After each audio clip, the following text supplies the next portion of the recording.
नमस्कार दोस्तों। स्वागत है आपका वन नोट क्लासेस में। आज हम इस क्लास में पढ़ेंगे कोहलर का सिद्धांत। कोहलर का सिद्धांत क्या होता है, क्या पढ़ेंगे अपन इस क्लास में।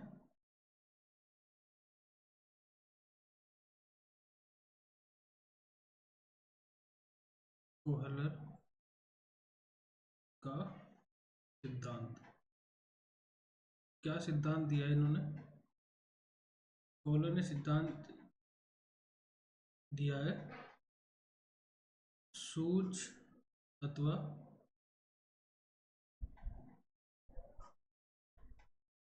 अंतर दृष्टि का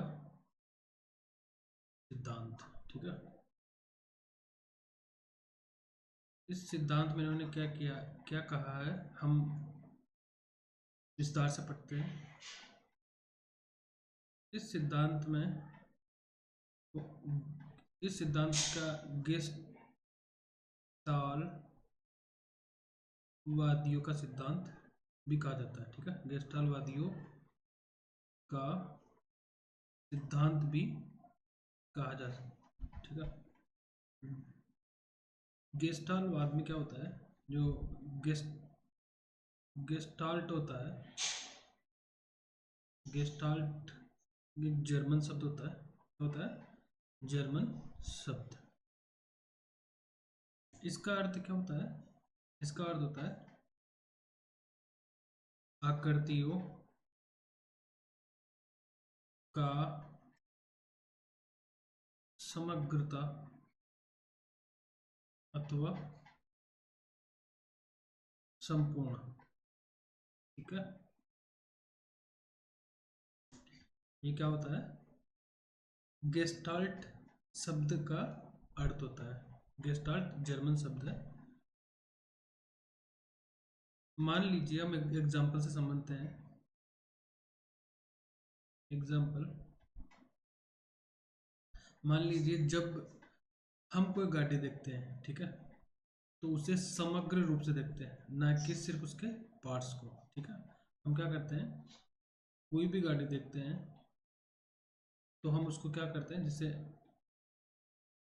कोई गाड़ी देखी, जैसे ये गाड़ी है, ठीक है, जैसे भी बनी वैसे बना रहा हूँ मैं।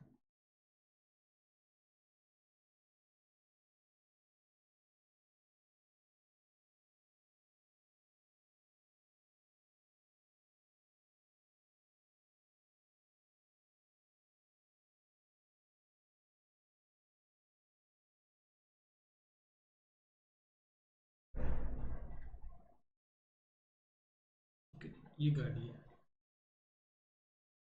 चल रही है सड़क पर।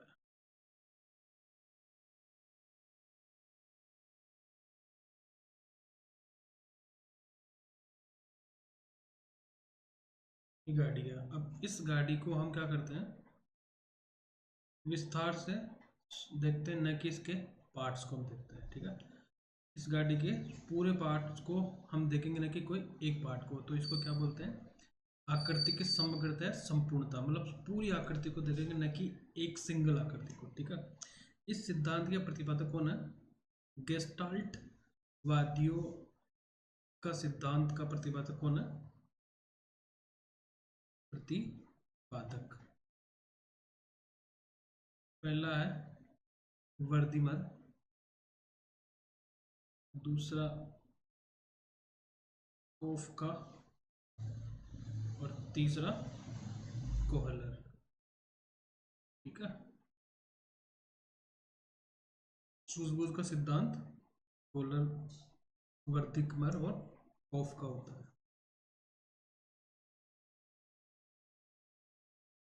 अंतर्दृष्टि अधिगम सिद्धांत देने का सही श्रेय किसको जाता है, अंतर्दृष्टि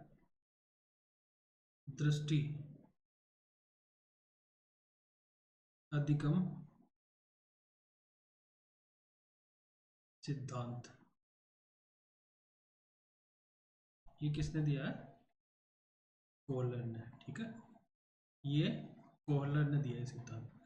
इस सिद्धांत में कोफका ने भी सहयोग किया है। सहयोग किसने किया?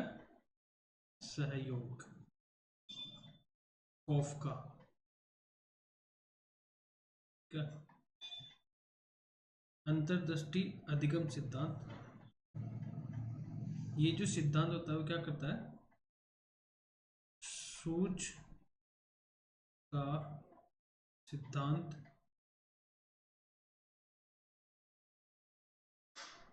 संज्ञानात्मक कार्य पर बल देता है। ठीक है, कार्य पर बल देता है। अंतर्दृष्टि और सूझबूझ, सूझ का सिद्धांत। ठीक है, किसी समस्या पर अचानक से दिमाग में आया समाधान सूझ द्वारा होता है। ये क्या होता है? ये जो सिद्धांत होता है वो क्या होता है? उसको ऊपर ले लेते हैं अपन। किसी समस्या पर अचानक से दिमाग में आया समाधान, इससे आता है ये सूझ से आता है। ठीक है, सूझ और समझ से कि कितनी अंडरस्टैंडिंग और कितने लॉजिकल और कितने एनालिटिकल और कितना आईक्यू हमारे में है। ये ये जो जितने मैंने डायमेंशन तत्व पढ़े हैं वो किस में आते हैं? सूझ में आते हैं। ठीक है, कोलर ने किस पे प्रयोग किया? ठीक है, कोलर ने जिस चीज पे प्रयोग किया है उसको पढ़ते हैं।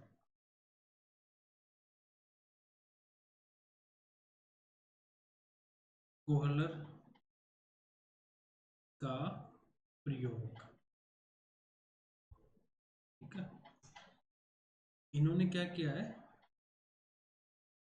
सुल्तान नाम के एक चिंपांजी पे, सुल्तान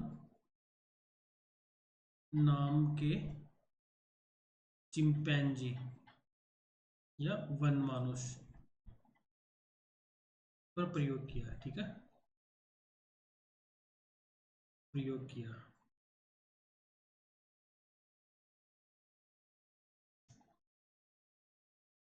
प्रयोग में उन्होंने क्या किया है? उन्होंने चिंपांजी को एक खाली कमरे में बंद कर दिया है। ठीक है, और छत पर कुछ केले लटका दिए। मतलब क्या किया? एक बंद कमरे में बंद कर दिया चिंपांजी को और छत पर एक केले का झुमका या फिर एक सिंगल केला लटका दिया। भूखा होने की वजह से चिंपांजी उछलकर केले को पकड़ने का प्रयास करता है। ठीक है, लेकिन केले ऊंचाई पर होने की वजह से चिंपांजी केलों को नहीं पकड़ पाता। फिर कोलर द्वारा वहां एक छड़ी रख दी गई है। चिंपांजी की नजर छड़ी पर गई और वह केलों को तोड़ने का फिर से प्रयास करता है, लेकिन दोबारा ऊंचाई की वजह से नहीं पहुंच पाता। फिर कोलर ने एक डिब्बा रखा। कोलर ने वहां पे क्या रखा? एक डिब्बा रखा, क्योंकि चिंपांजी केले तक नहीं पहुंच पा रहा था। चिंपांजी ने बॉक्स को देखा और उस पर चढ़कर छड़ी की सहायता से केले तोड़ लिए। प्रयोग के अनुसार चिंपांजी ने जब मानसिक क्रियाएं की तभी वो बॉक्स और छड़ी का इस्तेमाल करके केले को तोड़ पाया। ठीक है, मानसिक क्रियाएं क्या क्या किया? एक तो बॉक्स को अपने पास लिया और छड़ी को भी अपने पास लिया, और उससे उसके दिमाग में सूझ के आई कि इससे मैं केला तोड़ सकता हूँ। इस प्रयोग से क्या निष्कर्ष निकलता है कि चिंपांजी ने केले उतारे तो उसने छड़ी और बॉक्स का समग्र रूप से प्रयोग किया, इसलिए इसे गेस्टाल्ट सिद्धांत भी कहा जाता है। ठीक है, हमने एक प्रयोग से पढ़ा चिंपांजी का कि वनमानुष के दिमाग में किस तरीके से